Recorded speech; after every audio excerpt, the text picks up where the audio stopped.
Madame, Monsieur, bonsoir. Des tumultes au Conseil national de la jeunesse du Cameroun depuis la semaine dernière. Deux camps s'affrontent par documents et agissements interposés. Le premier, tenu par André-Marie Dibamou, crie à l'illégalité du bureau exécutif national actuel. Une assemblée générale tenue par vidéoconférence l'aurait dissous. Considération rejetée par le camp d'en face sous le lit de Fadimatou Iyawa, présidente du bureau exécutif national. Pour la présidente Fadimatou et les siens, aucune assemblée générale ne s'est tenue. Le supposé président de l'assemblée générale extraordinaire, André-Marie Dibamou, n'en a pas qualité ni pour la convoquer ou présider aux destinées. Tension dans l'air don au Conseil national de la jeunesse du Cameroun, un jeu où l'illégalité et l'égalité ont chacun un camp à trouver ce soir, le temps du débrief de l'actualité. Bienvenue à tous et à toutes.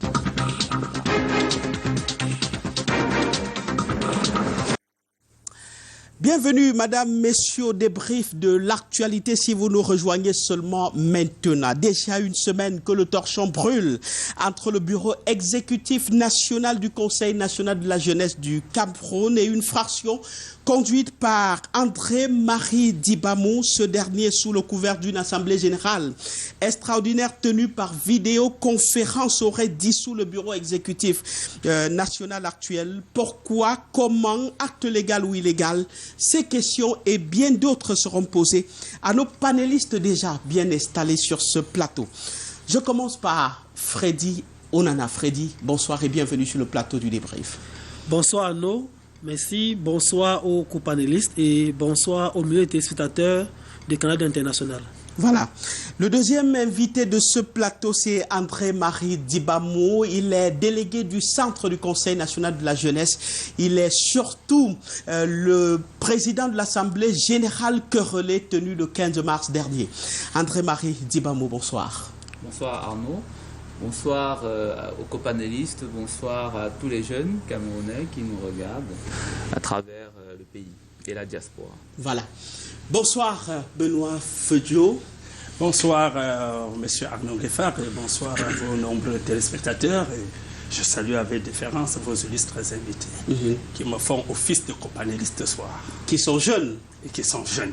Puisqu'on parlera de la jeunesse ce soir. C'est normal. Vous êtes homme politique, membre ou bien militant du Rassemblement démocratique du peuple camerounais. Vous êtes communicant du même parti sur ce plateau. Bienvenue sur le plateau du débrief une fois de plus. Le dernier invité sur ce plateau, c'est Aldin Gatchou, qui est le porte-parole de la présidente du Conseil national de la jeunesse, qui a été contacté et qui nous a rassuré d'être là. On espère qu'il sera là pour débattre avec nous de cette question du Conseil national de la jeunesse. Madame, messieurs, mettons en contexte et situons le prétexte de ce débat. Le Conseil national de la jeunesse du Cameroun, on le disait tantôt, est englué dans une querelle de leadership depuis une semaine. L'on a assisté à la tenue, dit-on, d'une assemblée générale extraordinaire d'une part et de l'autre, une concertation du bureau exécutif national, la première organisée par le délégué du centre et certains membres de l'assemblée générale et l'autre par la présidente du bureau exécutif national. Une bataille qui a vu l'intervention du ministre de la Jeunesse et de l'Éducation civique. Je vous propose de regarder cet élément de Alain Ghislain Kanga. On est loin d'une atmosphère sereine au Conseil national de la jeunesse du Cameroun. Le mandat du bureau exécutif, qui arrive à son terme le 31 mars prochain, est sous le feu des critiques. Ce qui se passe, c'est que le bureau qui avait été élu en 2018 était incomplet, c'est-à-dire 7 membres au lieu de 10 comme nos textes le demandent. Il s'agissait de compléter ce texte entre-temps, ce qui n'a pas été fait. Reproché également de n'avoir tenu d'assemblée générale durant son mandat, les membres se sont réunis en session extraordinaire le 15 mars dernier. Parmi les résolutions prises, la dissolution du bureau exécutif. La présidente du CNJC, dans un communiqué datant du 15 mars dernier, nie la tenue de cette assemblée générale extraordinaire. Une telle assise est régie par l'article 19, alinéa 9 du règlement intérieur du CNJC et implique au préalable, obligatoirement, la saisine de la présidente. Saisir la présidente, c'est une correspondance, mais informer la présidente, c'est pas tout moyen laissant trace, et nous l'avons fait. De plus, la qualité du délégué du centre, initiateur de la tenue de cette assise, est remise en cause. Il est bel et bien membre de l'Assemblée générale déléguée du centre, mais il n'a pas qualité de convoquer une Assemblée générale, il n'a pas les capacités et il n'est ni membre du bureau exécutif pour faire ce qu'il est en train de faire. Le bureau exécutif a organisé le 19 mars une réunion de concertation avec les 10 présidents régionaux. Ils ont émis un ensemble de doléances pour l'avenir et le ministre a pris acte. Une demande de prorogation du mandat du bureau pour mieux préparer les élections est l'une des résolutions présentées à la tutelle le 19 mars dernier. André-Marie Dibamou, élu président de l'Assemblée générale, convoque l'article 39 des nouveaux textes du CNJC dans un communiqué rendu public ce 22 mars. En cas de nécessité ou de force majeure, le mandat des membres du bureau exécutif, des commissaires aux comptes, ainsi que des délégués nationaux peut être prorogé de 6 mois renouvelable par acte du président de l'Assemblée générale après avis de la tutelle. Affaire à suivre.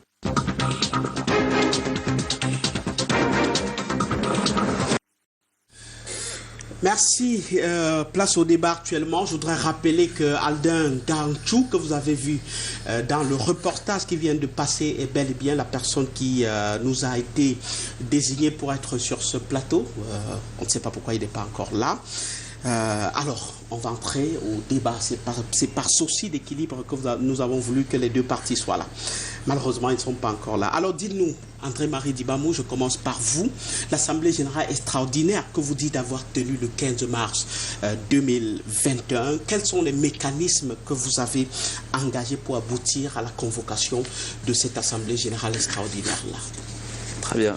Merci, monsieur le journaliste, de me poser cette question qui me permet de revenir sur les textes du Conseil national de la jeunesse du Cameroun, notamment l'article 19 de ses statuts.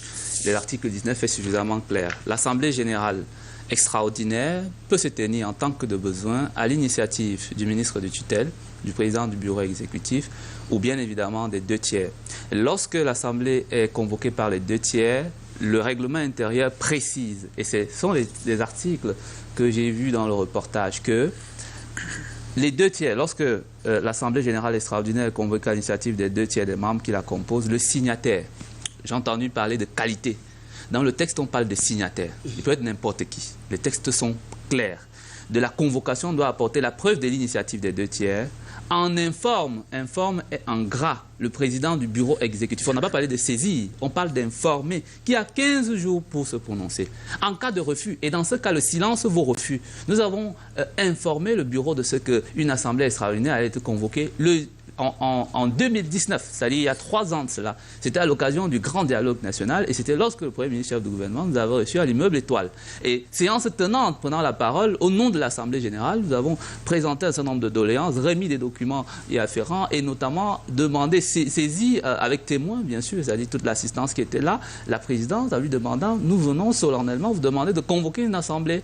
Pourquoi? Parce qu'en ce temps-là, nous avions un bureau qui était incomplet, un bureau de 7 membres, nous revendions certainement là-dessus. Mais voilà le mécanisme de la saisine. C'est-à-dire qu'il n'y a nulle part dit qu'il faut être un membre du bureau exécutif pour saisir. Parce qu'il faut le dire à tous les Camerounais, à tous les jeunes qui nous regardent, l'Assemblée générale a 60 membres, parmi lesquels les membres du bureau exécutif. Et l'une des missions de l'Assemblée générale, et c'est dans nos textes, bien évidemment, l'article 16, c'est de définir l'Assemblée générale est l'organe délibérant du CNJC. À ce titre, elle est chargée de définir les grandes orientations et la vision du Conseil. Voilà le rôle de l'Assemblée. Définir les grandes orientations et la vision. C'est l'article 16, vous pouvez lire. Et l'article 20 revient sur le rôle du bureau exécutif. Que fait le bureau exécutif? Son nom l'indique clairement, il exécute. On dit ici l'exécution et le suivi des résolutions et recommandations de l'Assemblée générale. Ça veut dire qu'ici, il n'y a pas matière à débat. La dernière Assemblée générale tenue, c'était quand? La dernière Assemblée générale a été tenue le 15 mars 2021. L'avant-dernière, c'était en 2018. C'était le 1er avril 2018. Vous comprenez que si le CNJC, dans sa définition, que le chef de l'État a voulu mettre entre les mains de la jeunesse, c'est de servir de plateforme de concertation, de dialogue, d'expression et d'action de la jeunesse, et qu'elle peut faire 3 ans sans tenir une seule assemblée qui est bien évidemment le lieu par excellence où les différentes idées de la jeunesse se foisonnent et où on peut sortir un consensus pour l'avancée ou pour la résolution des problèmes jeunes qui sont, Dieu le sait, très nombreux. Si on peut faire 3 ans sans se rencontrer et que cela n'émeuve personne et que parce que on l'a dénoncé aux yeux de l'opinion publique nationale et internationale, on a fait une concertation au cours de laquelle on a invité les présidents régionaux qui, dans l'ordre protocolaire des organes, occupent la 4e place des présidents régionaux. La première institution du Conseil, c'est l'Assemblée générale. Après l'Assemblée générale, c'est le bureau exécutif qui exécute les ordres de l'Assemblée nationale. En 3e lieu, c'est les organes de contrôle et en 4e, c'est les organes déconcentrés, c'est-à-dire les régions. Mais j'ai envie de vous demander, André-Marie Dibamo, c'est vrai que vous avez convoqué certains articles pour un peu asseoir votre argumentaire, mais je voudrais que vous poursuivez pour nous dire exactement quand vous avez initié la convocation, vous, les 2 tiers, comme vous parlez, qui avez convoqué l'Assemblée générale extraordinaire du 15 mars dernier, quand vous avez initié cette convocation, comment vous avez déclenché avant d'aboutir? C'est-à-dire, quelles sont les étapes traversées pour arriver à la convocation de cette Assemblée générale? Je voudrais de manière concrète que vous nous dites, nous avons fait tel courrier, nous avons fait ceci, nous avons fait cela pour aboutir à la convocation. Je ne vais pas simplement vous dire, je vais vous remettre les courriers. Vous êtes un journaliste, ça veut dire que vous avez le temps de les vérifier. La première étape lorsqu'il faut convoquer une Assemblée générale... Ce que vous avez fait, dites ce que nous avons fait. Oui. Nous avons fait qu'appliquer les textes. C'est déjà d'informer le bureau exécutif. Nous l'avons fait. Bon, la première étape, c'est de, bien sûr, réunir les délégués, c'est-à-dire les 2 tiers. Là, c'est un travail en interne. Nous l'avions fait depuis 2019, c'est-à-dire qu'on faisait un travail de terrain pour réunir les 2 tiers. Chose faite, nous saisissons donc maintenant le bureau exécutif pour l'informer de ce que nous avons l'intention d'organiser une assemblée générale. Extraordinaire cette fois-là.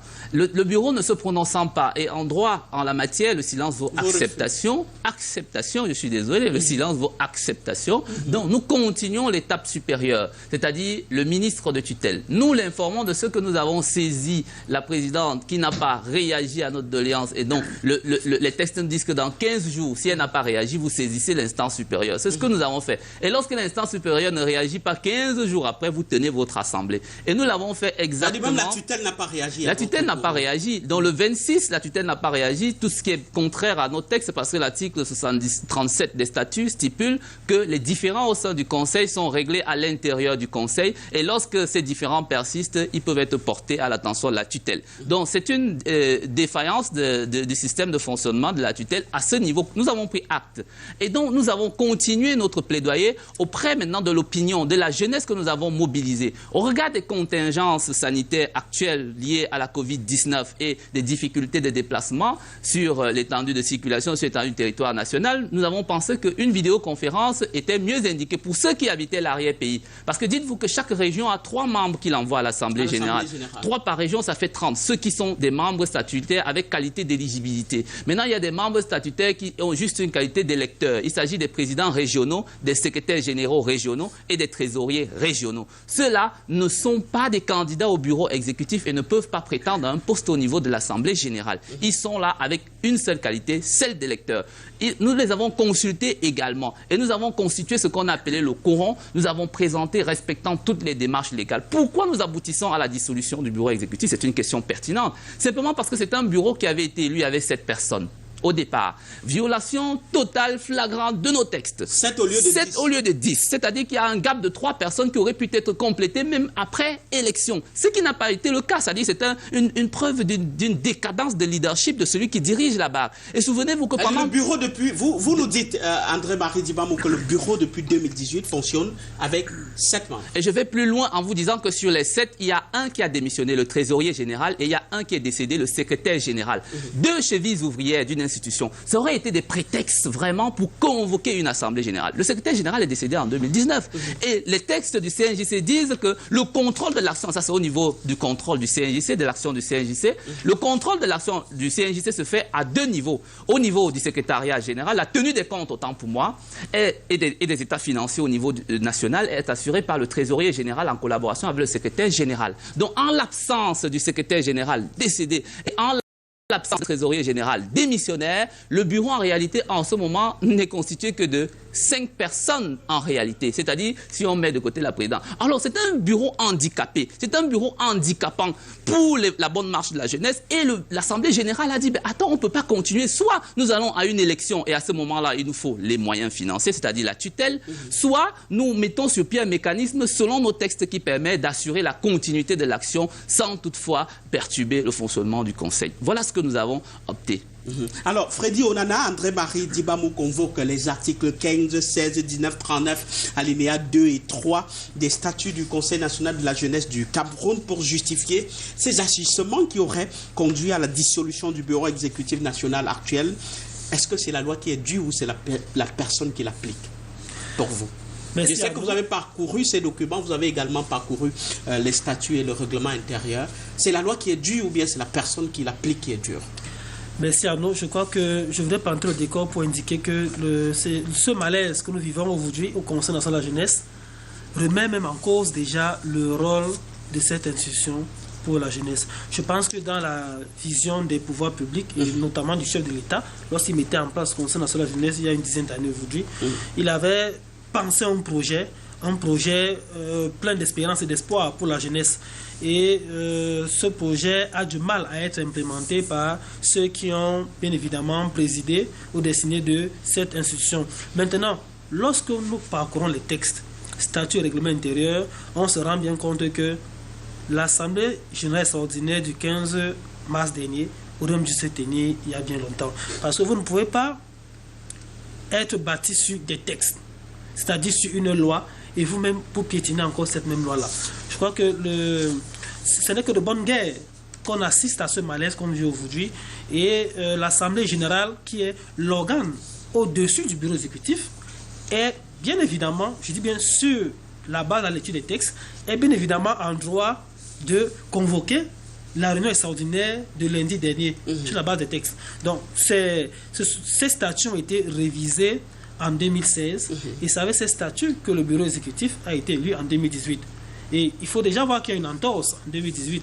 Un bureau qui est censé être au départ fonctionner avec 10 membres, se trouve en train d'évoluer avec 7 membres déjà. Et parmi les 7 membres qui sont élus, il y a un qui quitte le bateau, qui quitte le navire, et l'autre qui décède. Je crois qu'il y avait une fracture, il y avait une cassure. Et à ce niveau, l'Assemblée générale devait prendre ses responsabilités du point de vue juridique sur la base de la lecture des textes. Et c'est ce qui s'est passé. Et je suis désolé si aujourd'hui le bureau exécutif voudrait faire une certaine récupération. L'Assemblée générale est dans ses droits de convoquer cette réunion qui s'est tenue lundi dernier. Et je crois que le feuilleton est quand même très loin de s'achever parce que le vendredi dernier, la présidente déchue était sur le plateau d'une chaîne concurrente. Et bon, je crois que le feuilleton ne fait que commencer. Alors, avant de donner la parole à Benoît Feudieu, je voudrais peut-être que vous nous donnez une précision, André-Marie Dibamou, vous qui maîtrisez suffisamment les tests du Conseil national de la jeunesse du Cameroun. Est-ce qu'il y a une fréquence prévue pour la tenue des assemblées générales? Chaque année. L'Assemblée générale, il y a 3 types d'assemblées au sein du Conseil. Vous avez les assemblées électives, les assemblées ordinaires et les assemblées extraordinaires. Les assemblées électives se tiennent tous les 3 ans, c'est-à-dire à la fin du mandat en cours. Les assemblées ordinaires ont vocation à se tenir chaque année.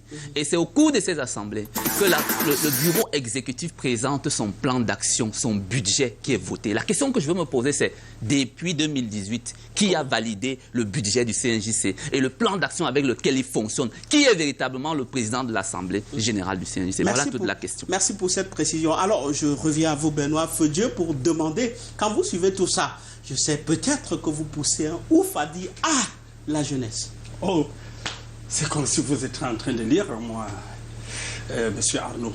Vous savez, je plains vraiment le sort de mon président national, qui est par ailleurs le président de la République, qu'il a focalisé toutes ses attentions sur la jeunesse et qu'il nourrit autant d'espoir pour la jeunesse camerounaise.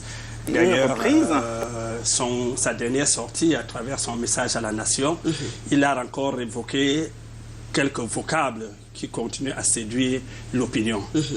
La transition générationnelle. Très bien, mais est-ce que, parlant de cette transition générationnelle, est-ce qu'elle trouvera vraiment son lit dans le village jeunesse? Alors quand on essaie de voir comment est-ce que les jeunes aujourd'hui, qui, sans pour autant leur manquer de considération, ont de grandes valeurs, mais qu'est-ce qui ne va pas? Est-ce que l'enthousiasme peut-être ne va pas un peu buter quelque chose d'anormal? Ces incohésions de la jeunesse, est-ce que ça leur aide pour autant?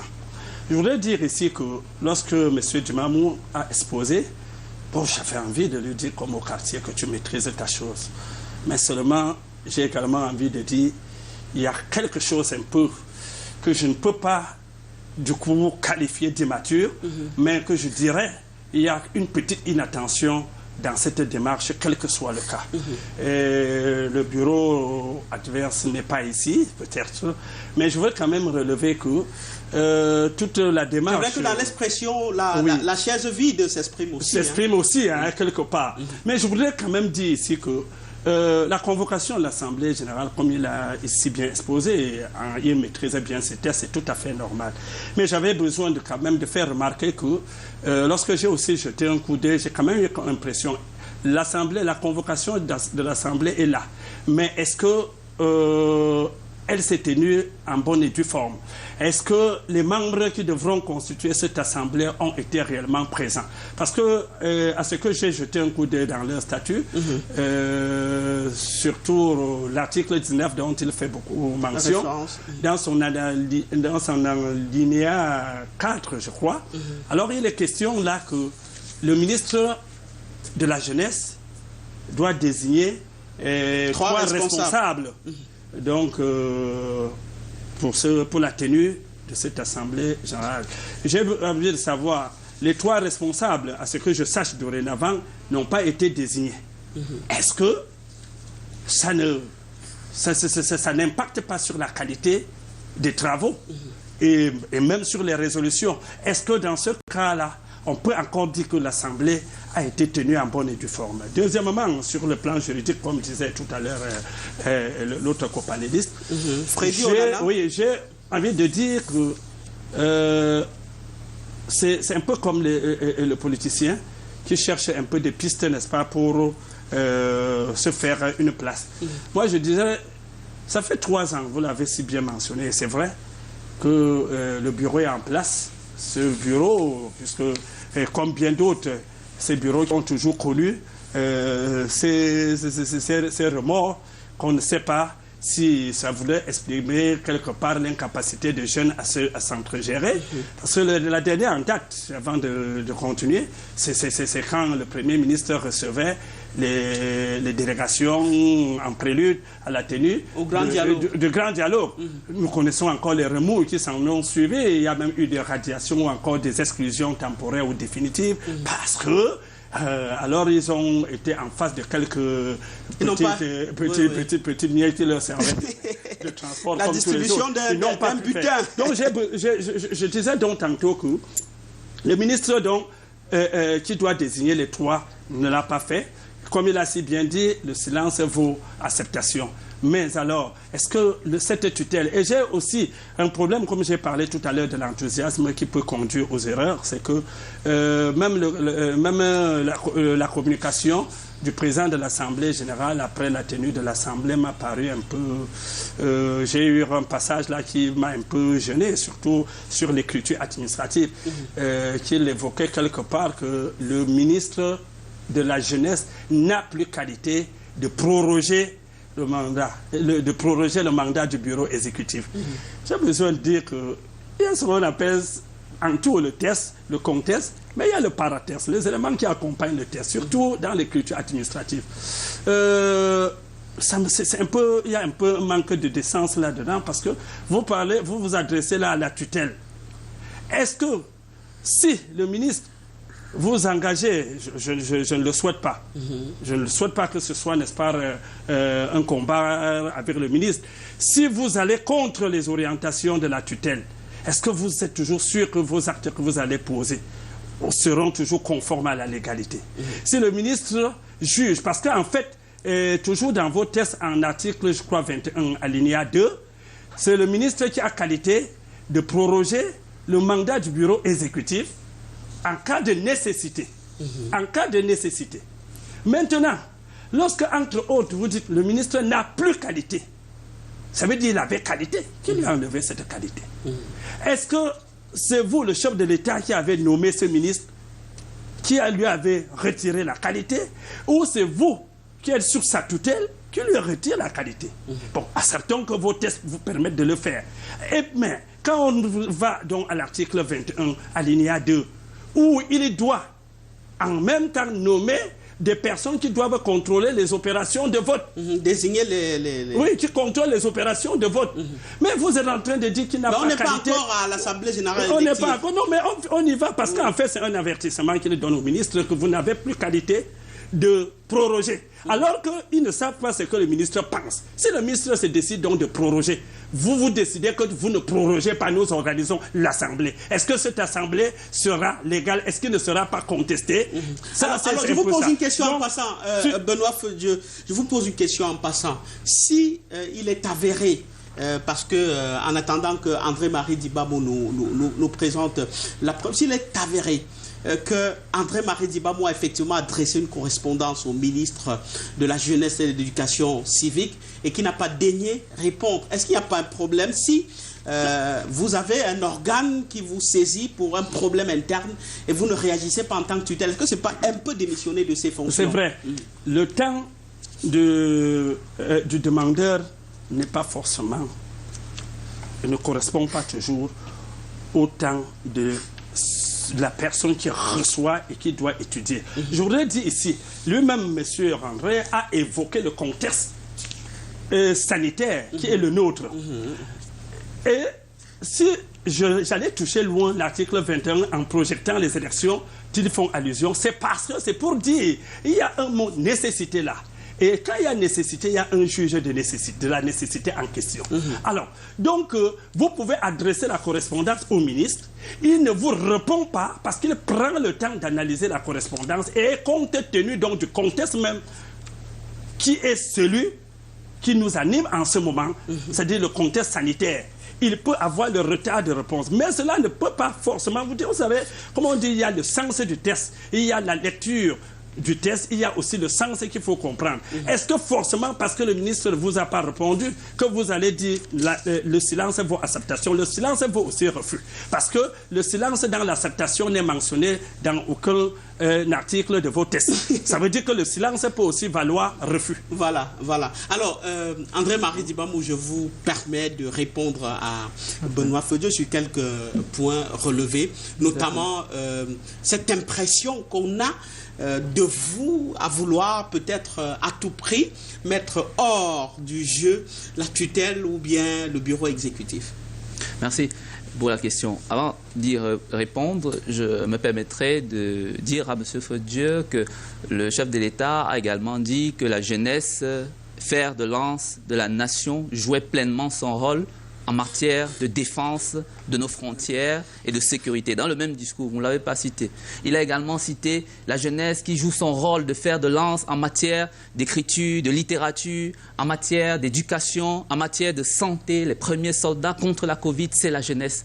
Il a également dit que les jeunes qui se débrouillaient un peu partout dans le secteur informel faisaient partie également de cette jeunesse dont ils comprenaient les difficultés. Voilà la vraie jeunesse, M. Feudieu. Quand j'ai terminé cela, dans mon communiqué final, je voudrais lever le quiproquo. Il n'a jamais été question de retirer un pouvoir particulier au ministre. Nous ne l'avons pas dit comme ça. Dans la rédaction administrative, nous avons une équipe suffisamment prête, parmi nous des administrateurs civils, des diplomates, etc., qui savent très bien comment saisir un ministre de la République. Donc nous avons été clair, le communiqué, il est là. Vous pourrez le parcourir à la fin de l'émission. Nous avons simplement attiré l'attention du ministre sur les conséquences qui peuvent découler d'une prorogation de mandat d'un bureau qui a 5 personnes au lieu de 10. Oui, bien évidemment, il y a des conséquences. Et ces conséquences peuvent être diversiformes. Une fois que je l'ai dit, vous parliez de l'article 21 sur le ministre qui peut admettre, proroger les mandats. Moi, je vous cite l'article 16. L'Assemblée générale est l'organe délibérant du CNJC à ce titre. Elle est notamment chargée d'admettre, de suspendre ou d'exclure un membre. C'est une disposition qui place l'Assemblée générale comme le cœur au centre du Conseil. Donc on ne peut pas passer outre le centre. Vous avez également dit que le silence peut vouloir refus. Si le silence vaut refus, on ne parle pas d'un moratoire. Lorsqu'on met un moratoire de 15 jours, ça veut dire que passer les 15 jours sans réponse, c'est pareil pour les déclarations de manifestation. C'est-à-dire, on vous dit après 72 heures, après telle chose, le législateur savait bien qu'on pouvait avoir en face un silence. C'est pourquoi il parle de 15 jours ouvrables, vous saisissez l'instance supérieure. Et lorsque vous avez... L'article est précis, l'article 19 qui est devant vous, et c'est en gras. Lorsque vous avez les 15 jours sont passés, on vous dit... Vous informez la tutelle, on n'a pas parlé de saisie, vous informez de la tutelle 15 jours avant la tenue, pas la convocation, la tenue. Et à ce moment, la tutelle devrait vous envoyer les commissaires du gouvernement, vous l'avez dit, etc., pour le faire. Et nous avons donc effectivement saisi la tutelle pour justement qu'il nous envoie ces commissaires du gouvernement en date voilà, je me retrouve du 5 mars, c'est-à-dire 10 jours avant, avec un bon de décaissement des frais d'organisation de la tutelle, ainsi que la mise à disposition des commissaires du gouvernement. Je vais vous lire quelques extraits. Conformément... Mais les 15 jours 15 jours, c'est le 26. On a saisi le 26. Le 26, c'est pour l'information. C'était par cabinet d'avocats. Donc voilà la correspondance. Elle est du 26 février. Donc on saisit pour le 26 février pour que ça laisse des traces. Il ne faudrait pas dire qu'il n'a pas été saisi. Donc on l'a saisi par un cabinet d'avocats avec les preuves de tous les signataires. Donc on revient donc maintenant le 5 parce qu'il n'y a pas de réponse. C'est-à-dire, une semaine plus tard, on lui dit, conformément aux dispositions de l'article 63, alinéa 2 du règlement intérieur du Conseil national de la jeunesse du Cameroun, qui stipule que tout retrait de fonds se fait obligatoirement sur présentation d'un bon de décaissement dûment signé par la tutelle. Et les articles 3, les articles 19, alinéa 4, qui exigent de votre part de mettre à notre disposition 3 commissaires du gouvernement. Nous avons l'honneur de solliciter ces différents éléments de votre part. Bon, là, je reviens, je prends juste des extraits pour vous dire qu'effectivement, ces différentes dispositions ont été portées à l'attention du ministre de tutelle. Et une fois que le 5 est passé, nous avons encore ressaisi après, c'est-à-dire la tenue, nous avons le 18 mars. Notification des modifications de statuts par l'Assemblée générale. Conformément encore aux dispositions de l'article 44, alinéa 3 des statuts du Conseil national de la jeunesse du Cameroun du 11 juin 2016, j'ai l'honneur de vous transmettre en pièces jointes les nouveaux statuts adoptés à l'unanimité à une assemblée à laquelle vous avez refusé de participer. Donc, je pense que le faire et le dire, c'est rester dans les textes et exactement, strictement dans les textes. Et quand vous avez fait ces précisions-là pour répondre à Benoît Feudieu, André-Marie Dibamou, je voudrais vous poser une question. L'Assemblée générale extraordinaire que vous avez tenue a rendu cette décision en 7 articles, ou bien si vous voulez 7 points qui touchent la modification des statuts, la prorogation de mandat, la dissolution du bureau exécutif. Comment cela s'est passé exactement cette Assemblée générale? Vous avez dit par vidéoconférence, oui, débat. Tout à fait. Comment s'est déroulée cette Assemblée générale pour qu'on comprenne les travaux? Très bien. C'est-à-dire qu'il y a des commissions qui ont été constituées, c'est-à-dire commission de révision des textes, commission des finances, commission de mobilisation, commission des signatures et tout le reste. Donc on a eu 4 commissions au total. Et chaque commission travaillait. Aujourd'hui, il y a le télétravail. On va dire que les nouvelles technologies ne nous obligent pas à nous rencontrer. Donc les commissions ont travaillé et on avait des moratoires. Donc on a des groupes WhatsApp, on a travaillé avec les nouvelles technologies. Et ces travaux, on avait également l'assistance, on était accompagné de juristes et d'experts qui ont donné leur point de vue sur les questions, les thématiques. Ensuite, nous avons rassemblé. Il y a un secrétariat permanent qui était chargé de recueillir tous les avis des uns et des autres. Nous sommes même allés jusqu'à consulter les départementaux, les communaux et tout le reste, notamment ceux qui sont logés dans la ville de Yaoundé, en l'occurrence. Donc, ils ont chacun envoyé leur contribution. Je veux parler, par exemple, le cas de l'âge, parce qu'on a voulu ramener le mandat à 5 ans. On s'est dit, il y en a qui ont fait des propositions en disant, OK, pourquoi chaque fois il y a prorogation de mandat? Ça veut dire qu'au lieu de 3 ans, 3 ans ne suffisent peut-être pas, il faudrait qu'on passe à 5 ans. Et des débats ont eu lieu comme ça, en direct. Donc, alors, le jour de l'Assemblée générale extraordinaire, il y a une équipe qui est rassemblée, Douala et Yaoundé, Bafoussam se sont retrouvés à Yaoundé. Donc on a eu 3, il y avait une délégation du Nord également qui était sur place, heureusement. Et ceux qui étaient les antennes relais, ceux de l'arrière-pays, ont également pris les travaux en cours. Il s'agissait ce jour-là uniquement de valider les textes qui préalablement avaient fait l'objet des travaux au sein des différentes commissions, d'amender, de corriger, de voir ce qu'il y a lieu de faire pour la suite et notamment prendre les différentes résolutions qui ont été prises, à savoir mettre sur pied un bureau qui va assurer les affaires courantes, le temps, puisque le mandat, on vous le dit, c'est le 31, c'est-à-dire dans une semaine ou deux. Moi, je suis très heureux de voir qu'aujourd'hui, il y a un foisonnement, une mobilisation subite et tous azimuts qui commence à naître de l'autre côté, où les gens essaient d'expliquer que depuis 3 ans, ils n'arrivaient à rien faire, mais que subitement, aujourd'hui, ils sont reçus partout, par grande pompe et tout le reste. Mais ça n'émeut personne. Et pour ceux qui attendent depuis 3 ans. Vous savez, moi, j'ai jamais pris la parole parce que non seulement je suis un gentleman et j'ai pas à venir discuter un certain nombre de choses. J'ai rien contre la jeunesse parce que tous ceux qui sont jeunes, de mon point de vue, nous avons quelque chose en commun. C'est notre pays. Nous avons cet héritage-là. Nous devons construire. Et le chef de l'État de M. Feudieu, qui est notre chef également, a dit que nous devons être des avant-gardistes pour mener les combats de notre temps. Et c'est un combat qui concerne notre temps. À l'heure où nous parlons de transition générationnelle. Bien sûr, c'est notre chef à tous, c'est notre président à tous, surtout que c'est le père de la jeunesse. OK? Donc, il a demandé que cette jeunesse mène les combats de son temps. Et aujourd'hui, il n'y a pas meilleur moment pour mener le combat de la transition générationnelle qu'au sein du Conseil. Le Conseil qu'il a créé, qu'il a doté. Figurez-vous, moi je vais vous parler de quelque chose. C'est vraiment une anecdote. En 2008, le Conseil naît comment en 2008? Le chef de l'État se rend compte que la jeunesse était dans la rue et qu'elle n'était menée par personne. Il y a eu ces émeutes de 2008. Il dit donc, OK, je vais donc mettre sur pied une instance, une maison, je vais construire un endroit, une case où la jeunesse aura la possibilité de s'exprimer. Voilà comment le Conseil national de la jeunesse naît en 2009. Aujourd'hui, on a l'impression que les personnes qui ont dirigé ce conseil pendant tout ce temps n'avaient pas en idée l'esprit et la lettre du chef de l'État lorsqu'il mettait sur pied ce conseil-là. Il ne s'agissait pas en réalité d'une bureaucratie bis où des personnes vont s'asseoir et dire « nous attendons, nous attendons ». C'est un espace de dialogue, d'action, de concertation. C'est exactement le lieu par excellence où les jeunes devaient exprimer leurs besoins. Lorsque vous tendez un micro, je vous mets à défi, allez dans la rue avec un micro-trottoir. Qu'est-ce que le CNJC? Sur 10 jeunes, vous n'avez même pas 2 qui sont capables de vous dire ce que c'est que le Conseil. Pourtant, voilà l'antichambre de la transition générationnelle dont on parle aujourd'hui. Voilà le lieu même de la cohabitation, parce que c'est d'abord, il faut une cohabitation avant la transition, auquel cas, on n'aura pas une bonne transition. Donc, la cohabitation commence au sein du Conseil. Et nous en sommes conscients. Aujourd'hui, le discours qui voudrait que nous soyons une jeunesse qui n'est pas responsable, une jeunesse qui est naïve. Je vous ai entendu parler de négligence. Ça ne peut pas passer. Pourquoi? Parce que nous avons pleinement la maîtrise de notre sujet. Et nous savons où est-ce que nous sommes en train d'aller. Nous allons vers la construction d'un État ensemble. Nous ne sommes pas dans un combat intergénérationnel, mais nous sommes dans une cohabitation intergénérationnelle. Chacun avec ses armes et ses instruments. Voilà. Mais toujours est-il que nous avons quelque chose de commun qui est notre pays. Voilà. Alors, Freddy Onana, vous me demandiez de poser la question dans la rue. Je vais commencer par ce plateau. Mais avant, je vais vous demander quelque chose. On a l'impression, au vu de l'exposé de André-Marie Dibamou avec des correspondances citées tout à l'heure, qu'il y a eu un silence de la tutelle qui n'a pas favorisé les choses. Freddy Onana. Arnaud, j'indiquais dans mon propos liminaire tout à l'heure que sur la base de la lecture des textes, on est en droit de dire que l'Assemblée générale extraordinaire aurait dû se tenir. Et on ne va pas reprocher à ceux qui l'ont convoqué, qui ont convoqué sa tenue le 15 mars dernier. Toutefois, vous venez l'indiquer également, le silence de la tutelle, je vais parler du ministre de la Jeunesse, qui n'a pas donné suite à la démarche édictée par M. Dibamou, nous laisse d'autres analyses.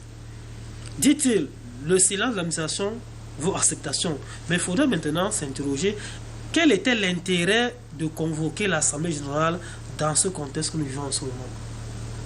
Est-ce que tous les moyens étaient réunis pour convoquer cette Assemblée générale? Du point de vue juridique, il faudrait convoquer l'Assemblée générale, d'accord, puis ça devait se tenir une fois là, comme vous l'avez indiqué. Ça fait 3 ans. Le bureau exécutif sortant n'a pas convoqué une seule tenue de cette Assemblée générale. Maintenant, est-ce que les conditions sont réunies pour que tous ces membres se retrouvent pour examiner les questions de fond qui entravent la bonne marche du Conseil national de la jeunesse? Je vais répondre par non. Je vais également aller plus loin pour vous dire que... Non, pourquoi? Justifiez votre non. Non, parce que, rendez-vous compte, depuis 2008, date à laquelle cet organe a vu le jour, passez même dans la rue, venez dans mon village à Yaoundé 3e, demandez à un jeune de 25 ans, de 30 ans, s'il a déjà entendu parler du Conseil national de la jeunesse. Je crois que si vous faites un casting de 10, 3 ne vous donneront pas peut-être la réponse exacte, peut-être 3. Ça veut dire que vous avez 60-90% de réponses où on vous dira qu'on n'a jamais entendu parler du Conseil national de la jeunesse. Ce qui veut dire que le Conseil national de la jeunesse, il faut faire une analyse et tirer des leçons. Le Conseil national de la jeunesse a échoué. Les différents bureaux qui sont succédés n'ont pas rempli les missions escomptées. Qu'est-ce qu'il faut faire? Peut-être du faire un bond en avant. Il faut penser déjà à mettre sur pied notre structure. Mais déjà, il faut, à l'origine même du Conseil national de la jeunesse, comment peut-on prétendre vouloir doter à la jeunesse une tribune d'expression, une tribune à travers laquelle, une chambre, une antichambre à travers laquelle les jeunes peuvent s'exprimer, ou alors les jeunes peuvent se fabriquer pour assurer, comme on a là de faire la récupération linguistique, la transition générationnelle. Tout le monde en parle maintenant depuis le 10 février. Mais de quelle transition générationnelle parle-t-on? Comment se fait le casting? Vous allez voir, après tout ce cinéma-ci, le Conseil national de la jeunesse va prospérer, il y aura un nouvel bureau exécutif qui sera mis sur pied, et les mêmes problèmes vont revenir. Au temps de l'ancien président, c'était toujours les mêmes problèmes. Le mandat a été prorogé plusieurs fois.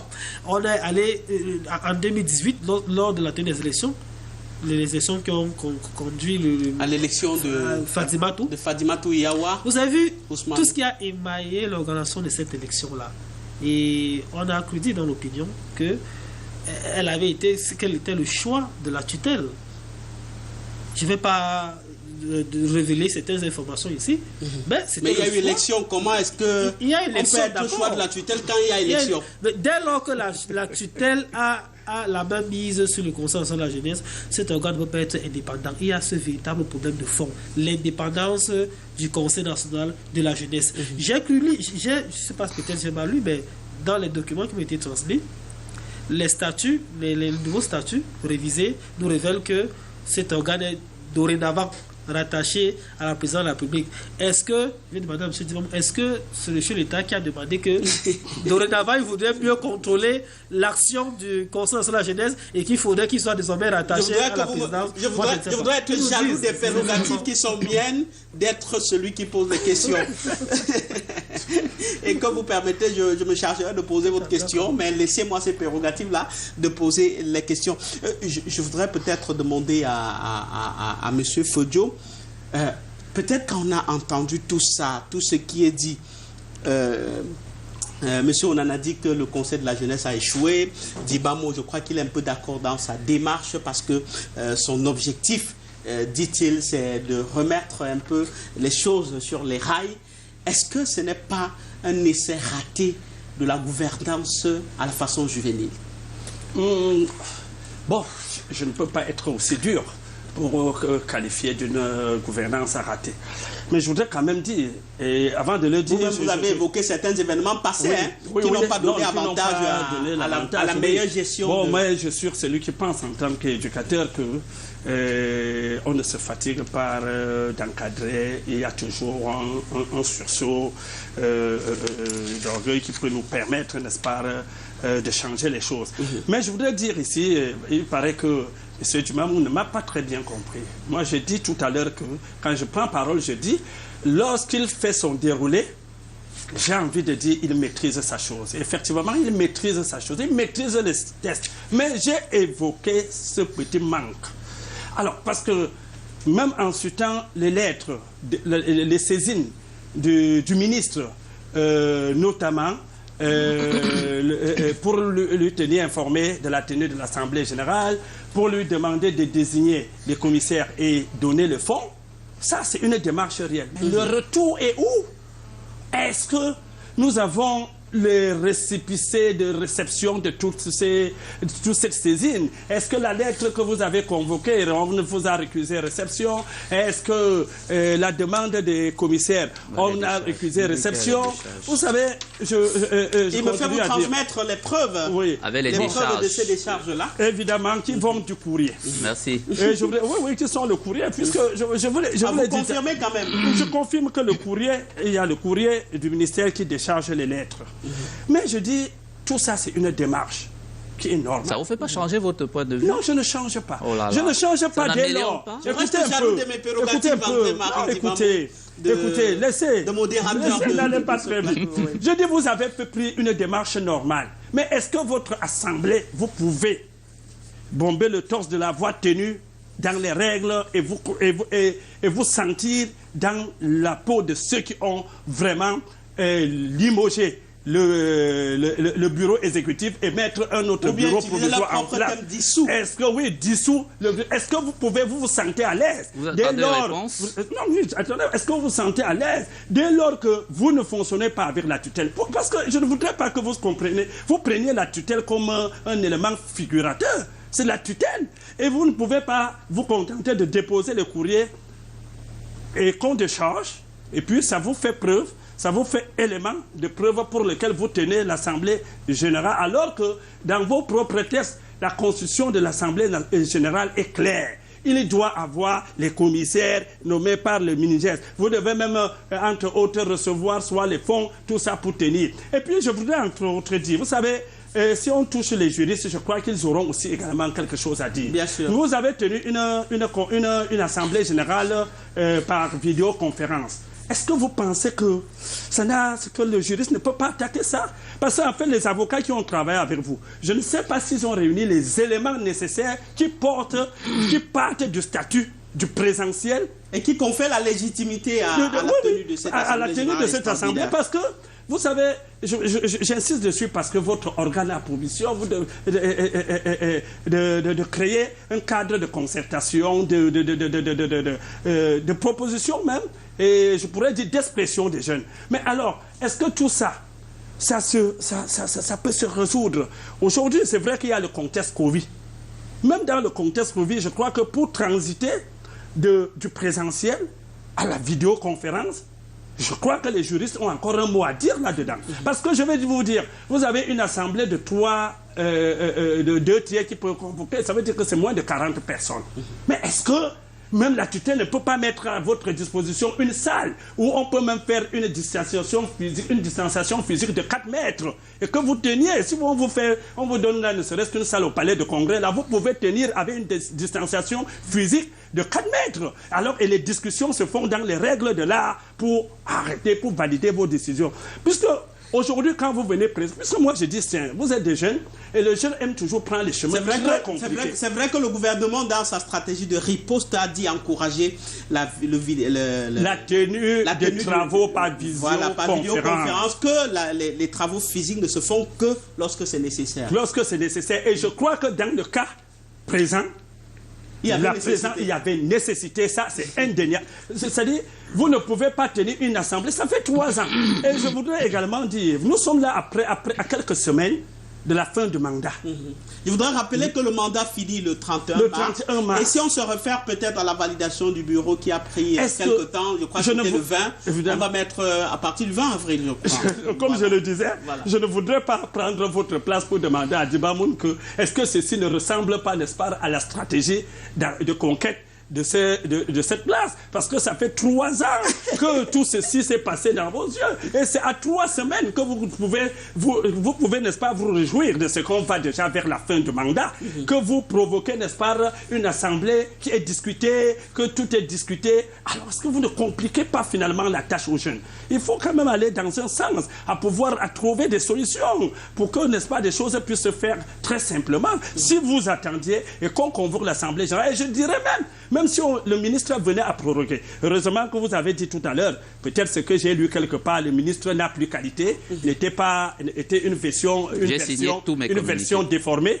mais j'ai vu votre signature, président de l'Assemblée générale, le ministre n'a plus qualité de proroger. Heureusement que vous êtes revenu vous-même, il a qualité de proroger, et il peut proroger, mais je me dis même, s'il proroge même pour 6 mois, est-ce que cela ne va pas pour votre intérêt? Si vous pouvez vous asseoir et discuter et trouver de bonnes pistes, pourquoi faire dans des cafouillages, des choses qui vont... Vous pensez que sur cette voie-là, si vous venez même à assumer cette fonction, vous pourrez réellement regrouper les jeunes là et que tout va pour le meilleur du monde? Voilà. J'ai envie de demander à André-Marie Tibamo, quelle est la preuve que votre Assemblée générale extraordinaire tenue, le quorum a été atteint? Quelle preuve avez-vous pour justifier l'atteinte du quorum pour la tenue de cette Assemblée générale? Écoutez, les 2 tiers. Oui, dans la démarche, c'est-à-dire que quand vous devez prendre part aux travaux, vous remplissez un engagement sur l'honneur. Donc nous sommes partis de ce que en 2019, au moment où nous avons plusieurs fois essayé d'organiser une Assemblée générale, il y avait des jeunes qui acceptaient au départ de faire partie de votre coron, mais par la suite, ils étaient approchés, intimidés, et parfois, ils vous disaient, bon voilà, moi j'ai reçu des coups de fil. Donc cette année, on a préféré garder l'anonymat, c'est pourquoi jusqu'à aujourd'hui, on a préféré qu'ils aient des signatures. Cette fois-là, c'était physique, c'est-à-dire on vous envoie le document, vous le scannez, vous signez, vous nous renvoyez. Donc ces différents éléments nous ont permis aujourd'hui de travailler davantage, et je pourrais même faire une annonce. Nous allons encore nous retrouver le 31 de ce mois, du 30 au 31. L'Assemblée générale. Encore une Assemblée générale. Nous travaillons. Dans quel cadre cette fois-là? Toujours une Assemblée générale extraordinaire? Nous sommes dans le cadre de l'Assemblée extraordinaire, et nous travaillons pour les États généraux de la jeunesse que nous avons proposé au chef de l'État. Ça me permet de répondre à la question, une question que j'ai entendue comme ça. Est-ce que c'est le chef de l'État qui a comme ça mis la tutelle de l'autre côté? Et ça me permet de revenir sur le contexte de création. C'est-à-dire le chef de l'État a créé, comme il ne peut pas être partout en même temps, il a également créé un ministère de la jeunesse qui est censé être la tutelle. Vous pensez que lorsque les jeunes expriment leur malaise et qu'ils sont obligés d'interpeller le chef de l'État, c'est eux qui ont tort, c'est ça? Vous ne pensez pas qu'il y a eu une démarche, il y a un problème là au milieu, celui qui était censé être l'intermédiaire et porter les courriers de la jeunesse auprès du chef de l'État, il fait son travail normalement, ou pour on soit obligé de venir à la télé? Vous pensez que c'est de gaieté de cœur que les jeunes se réunissent et décident comme ça de prendre des décisions comme celle-là, de prendre autant de risques, de se déplacer de Douala, de Yaoundé, etc., de faire des plateaux de télévision pour expliquer des choses pourtant basiques, pour expliquer nos textes? Je ne pense pas. Je ne viens pas sur ce plateau m'amuser, je ne suis pas à la conquête de quelque poste que ce soit au sein du Conseil. J'ai ce que les jeunes m'ont donné. Est-ce que vous serez candidat à la prochaine élection? J'ai un mandat que les jeunes m'ont offert en 2018 et je dois le défendre. Je continue d'ailleurs de le défendre jusqu'ici. Alors, est-ce que le CNJC a échoué? Je réponds à votre question. Le CNJC a échoué dans ses missions, a échoué, je suis d'accord. Et c'est pourquoi peut-être on est là. On n'a pas échoué totalement. Je dis, au mieux, il faut... je veux dire, au pire, il faut dissoudre le Conseil, comme certains pensent. D'ailleurs, les dispositions statutaires encadrent cette démarche, cette possibilité. Au mieux, on peut le réformer. Et nous sommes là pour la réforme. C'est pourquoi on a proposé de nouveaux textes. Et quand on a demandé d'être rattaché à la présidence de la République, c'est pas à tort. C'est parce que nous voulons que les textes fondateurs du CNJC soient votés directement à l'Assemblée nationale, comme c'est le cas avec le Conseil économique et social. La présence du Conseil économique et social dans notre pays n'annule pas la présence d'un ministère de l'économie et de la planification. Pourtant, les deux jouent le même rôle. Donc la présence du Conseil national de la jeunesse n'annule pas le rôle que peut jouer un ministre de la jeunesse dans un pays. C'est ce qui se passe au Nigeria. Le président de l'Assemblée générale du Conseil, que j'ai souvent la chance de rencontrer, est en même temps le conseiller spécial du chef de l'État, Mohamedou Bouhari. C'est la même chose au Rwanda, c'est la même chose en Côte d'Ivoire, c'est la même chose au Gabon. Quand moi je suis allé au Conseil du Gabon, c'est un immeuble flambant neuf qu'on a construit pour le Conseil. Au Cameroun, même le Conseil des chargeurs a un immeuble siège. Mais le Conseil national de la jeunesse est encore en train de chercher ses pas 10 ans après. Donc c'est dire que ceux qui ont conduit cette institution à ce jour n'ont pas la maîtrise des thèmes de référence et n'ont pas compris, ce que le chef de l'État a mis derrière le Conseil. Donc aujourd'hui, où nous parlons, où tous les discours sont convergents sur la nécessité de construire une certaine... Vous parlez de transition, mais je suis dans la transition générationnelle. Il y a une nécessité et une urgence. Et c'est à ça que servent les États généraux de la jeunesse. C'est-à-dire qu'on se regarde en face et qu'on se dise qu'est-ce que le Cameroun a fait pour sa jeunesse. Je parle de la jeunesse des années 90, je parle de la jeunesse des années 80. Ceux qui sont sur les bancs de touche, ceux qui s'y attendent et qui nous regardent avec des longs dents en nous disant mais vous les jeunes là. Et je comprends toute cette bataille. Mais je veux dire une chose pour répondre à votre question sur ma candidature. Je ne suis pour l'instant... Parce que beaucoup ont interprété votre... Je ne suis pour l'instant... Votre process comme celui de vous présenter candidat pour le poste de président du Conseil national de la jeunesse aux prochaines élections. Et j'ai ouï dire, mais malheureusement, je ne vais pas donner de l'importance à des choses qui, pour moi, n'ont pas de valeur. Le débat est ici sur l'autonomisation du Conseil, sur l'indépendance que la jeunesse doit avoir, sur une certaine grandeur de la jeunesse. jeunesse. Parce qu'en réalité, la jeunesse aujourd'hui est considérée comme une jeunesse mineure. C'est encore la jeunesse de moins de 18 ans, en réalité. Mais il faut qu'on passe à une jeunesse majeure, une jeunesse qui se responsabilise, une jeunesse qui se prend en charge. Est-ce que vous trouvez normal que pour effectuer une dépense, il faut que le bon de décaissement parte du ministère de la Jeunesse? Comment on va obtenir une autonomie? Moi, j'ai rien contre le bureau exécutif. Je vous dis que moi, j'ai pas de problème. Je suis surpris qu'il ne soit pas venu ici aujourd'hui. Je pense notamment, j'aurais bien aimé avoir, et d'ailleurs, j'appelle directement à un débat entre Fadi Matou, de son bureau et ses 5 membres, et nous, de l'Assemblée générale, qui avons, à tout le moins, l'assentiment du grand nombre, à venir débattre dans un plateau face à face organisé. Vous avez souvent l'habitude ici à Canal 2 ou une autre chaîne de télévision pour qu'on sache la vérité dans cette affaire. André-Marie Dibamo, une question vraiment passagère. Vous avez adressé une correspondance à la tutelle pour informer de la tenue de l'Assemblée générale et surtout avec un bon de caisse, finalement, qui a financé cette Assemblée générale extraordinaire. L'Assemblée générale extraordinaire, comme toutes celles avant celle-ci, parce que de mémoire de journaliste, vous savez qu'il y a eu des assemblées comme ça, que ce soit le président, l'ancien président ou le tout premier du Conseil, il y a toujours eu du rififi, des quiproquos, des problèmes en fin de mandat. Alors, les membres, parmi les membres, il y a des membres qui sont, je vous l'ai dit, qui se sont sacrifiés pour que cette assemblée ait lieu, qui ont pris des moyens dans leur poche, qui ont contribué, qui ont mené des actions de lobbying auprès des personnes, qui ont pensé que le débat était noble, qu'il fallait le soutenir, donc qui ont porté ce projet. Donc d'ailleurs, ça continue. Les assemblées que nous allons tenir le 31, et nous avons dit que le 5 avril, nous allons présenter la maquette de l'immeuble siège du Conseil. 10 ans après, les gens n'ont pas pu le faire. Mais nous allons le faire en un mois. Présenter la maquette qui est conçue par qui? Par des étudiants de Polytechnique, où nous avons lancé un concours à 100 000 francs pour la meilleure maquette. Celui qui présente la meilleure maquette dans les écoles, on le fait et les étudiants vont venir et concevoir cette différente maquette-là et nous aurons un siège avant la fin de l'année. Vous parlez de qui? Parlons du Conseil, donc de l'Assemblée générale, de tout le monde. Mais l'Assemblée générale dont vous parlez, qui vous a élu président, ça date d'une semaine à peine, du 15... Vous avez fait tout ça en une semaine? C'est pas ça la réalité, Arnaud. Lorsque l'Assemblée a déjà validé un président, il n'est plus le président de l'Assemblée, il est le président de tout le Conseil. Il est le président de tous les jeunes. Il est le président des 17 millions de jeunes que nous avons au Cameroun. Alors le concours en question, vous l'avez lancé il y a combien de temps? Nous allons le faire. Nous allons le faire. Donc nous sommes en train de discuter pour lancer le concours pour que le 5 avril, les choses aient lieu. Donc ce que je veux dire, c'est que... Pour finir, c'est que ça ne se passe pas comme ça. Ça dit, c'est pas parce que vous avez été élu par les 2 tiers que vous êtes le président des 2 tiers et que vous fonctionnez avec les 2 tiers. L'article 12 de nos textes dit quoi? Que lorsque vous avez été élu par les 2 tiers, même à l'Assemblée extraordinaire que nous avons convoquée, nous n'avons pas invité que les 2 tiers. Nous avons invité tout le monde. C'est-à-dire toutes les 60 personnes qui ont été élues au niveau régional. C'est-à-dire, c'est pourquoi vous entendez, on dit le délégué régional du centre. Je ne suis pas délégué régional du centre. J'ose croire que les procès-verbaux de votre élection au poste de président de l'Assemblée générale sont disponibles.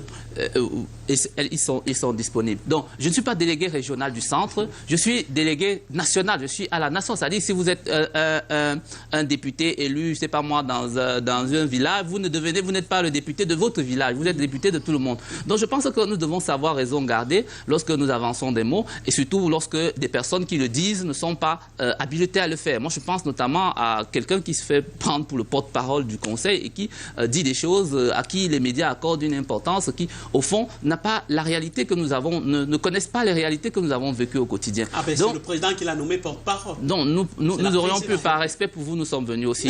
Il me souvient que je vous ai dit que je voulais que la présidente soit là, du bureau sorti. Si elle n'était pas là, moi je ne pouvais pas venir débattre avec un porte-parole. Le bureau exécutif national a été contacté. Ils nous ont même rassuré qu'ils enverraient monsieur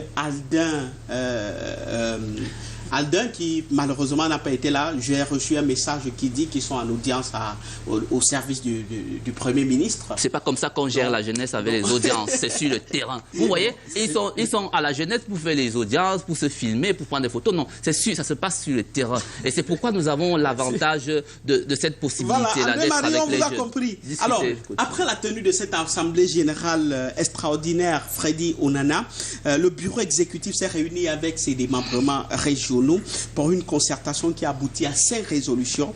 La résolution 2, par exemple, est relative à une large consultation auprès des responsables à partir des responsables communaux du Conseil national de la jeunesse du Cameroun pour une consolidation des propositions de révision des statuts du règlement intérieur. Est-ce à dire la logique de modification devait partir de la base? C'est une prérogative qui revient à l'Assemblée. Je vais le laisser répondre, mais je l'aide en lui disant que ça, aller consulter la base, c'est l'Assemblée qui est habilitée à le faire et non le bureau exécutif. Voilà les textes. Répondez avec ces textes. Merci, votre président. Je veux déjà indiquer que... Freddy, on en a, allez-y. Pourquoi ce n'est que maintenant que le bureau exécutif vient se réveiller et pense à une révision des textes? Vous savez, je n'ai rien contre la présidente et je ne défends non plus la démarche de André Marie. Mais il faut maintenant interroger les réactions. C'est pas ma démarche. Pourquoi est-ce que c'est vendredi qu'elle se réunit avec quelques membres pour espérer mener une réflexion de fond sur la révision des textes?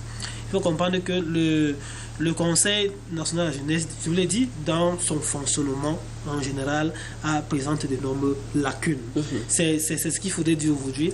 Tirer des conclusions, des leçons 3 ans après le mandat du bureau exécutif, pas seulement le bureau exécutif, mais également l'ensemble des membres, les délégués régionaux, les délégués nationaux ici présents, qui fait partie de ce conseil.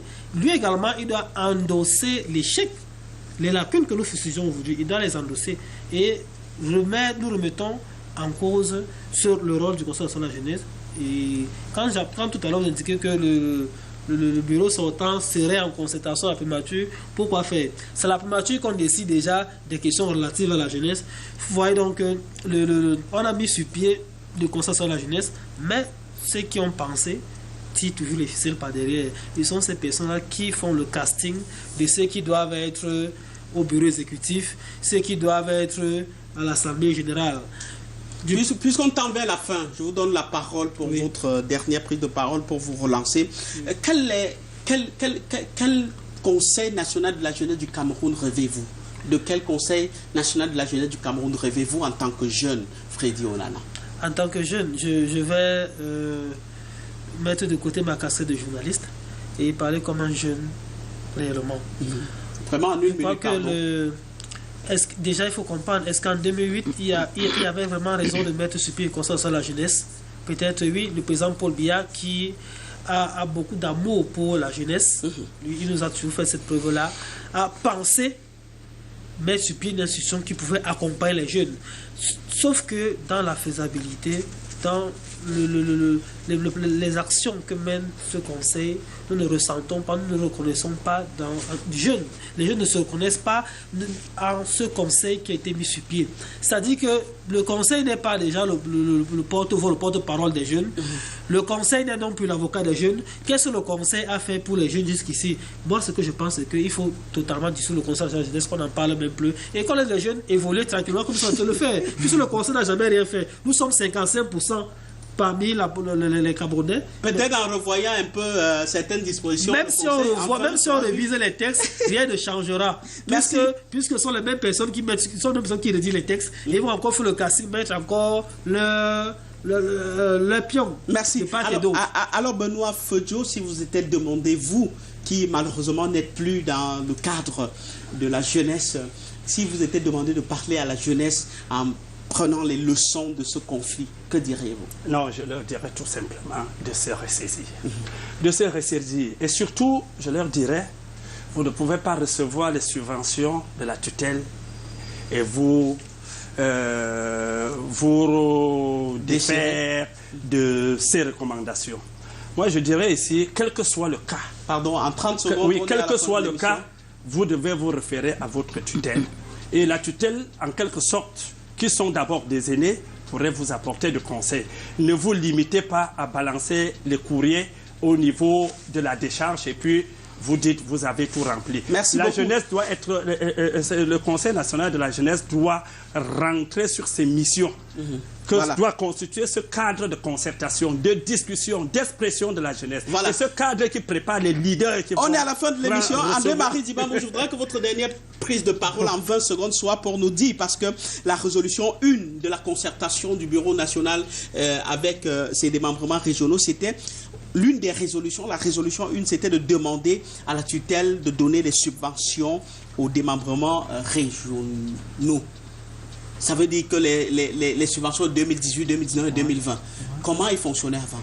Voilà, donc c'est toute la curiosité et nous avons eu des difficultés. Comment il fonctionne? C'est-à-dire qu'il faut que les subventions viennent de la tutelle. Donc c'est pourquoi on a pensé qu'il faut libérer cet espace. Vraiment, en 20 secondes, je vous l'ai dit. Il faut autonomiser.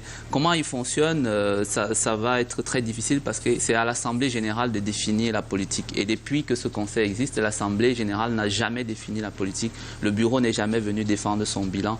Les décaissements au niveau de la caisse autonome d'amortissement se sont faits parfois avec une seule signature. Nous avons des éléments de preuve. Celle de la présidente qui Nous avons des éléments Voilà. de preuve pour étayer cette Merci à Freddy Onana, merci à André-Marie Dibamou, merci à Benoît Feu-Dieu d'être venu échanger avec nous ce soir. Malheureusement, le camp d'en face n'a pas voulu participer à cette émission, vraisemblablement. Madame, messieurs, c'est la fin du débrief de l'Actu. Merci de nous avoir suivis. Nous vous revenons demain avec un autre invité, avec d'autres invités autour d'une autre thématique. Dans moins de 10 minutes, le grand journal entre en scène.